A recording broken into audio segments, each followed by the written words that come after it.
நீங்க பாக்குறது ஒரு பொண்ணு சூசைட் பண்றதுக்கு முன்னாடி எழுதின அந்த பொண்ணோட தற்கொலை கடிதம்.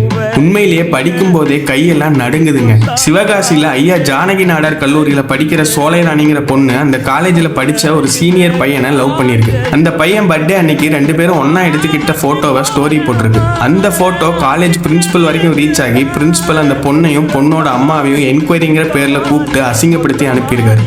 இதுல மன உளைச்சலாகி அந்த பொண்ணு சூசைட் பண்ணி இறந்திருக்கு. அந்த காலேஜில் இருக்கிற ப்ரொஃபசர்ஸும் பிரின்சிபலும் படிச்சுட்டு தான் அந்த போஸ்டிங்க்கு வந்தாங்களா என்னன்னு தெரியல. இது முற்றிலும் அந்த பொண்ணோட தனிப்பட்ட விஷயம். இதுல கேள்வி கேட்கறதுக்கு பிரின்சிபலுக்கோ ப்ரொஃபசருக்கோ சட்டப்படியும் சரி தார்மீக அடிப்படையிலும் சரி எந்த உரிமையுமே கிடையாது. இத்தனைக்கும் அது காலேஜ் கேம்பஸ்க்கு வெளியே எடுக்கப்பட்ட ஒரு நார்மலான போட்டோ. இந்த போட்டோல உங்களுக்கு என்னடா பிரச்சனை?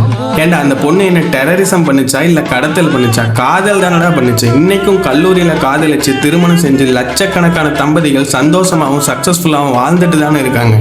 இன்னைக்கும் பல காலேஜஸ்ல ப்ரொஃபசர்ஸும் பிரின்சிபல்ஸும் படிக்கிற ஸ்டூடெண்ட்ஸ் எல்லாத்தையும் ஏதோ தங்களோட அடிமையா நினைச்சு இந்த மாதிரி மாரல் போலீசிங்கிற பேர்ல பல டார்ச்சர்களை பண்ணிட்டு தான் இருக்காங்க. தெரிஞ்சுக்கோங்க, 18 வயசான ஒரு பொண்ணோட தனிப்பட்ட வாழ்க்கையில கேள்வி கேட்கறதுக்கு உங்களுக்கு சட்டப்படியும் சரி தார்மீக அடிப்படையிலும் சரி எந்த உரிமையுமே கிடையாது.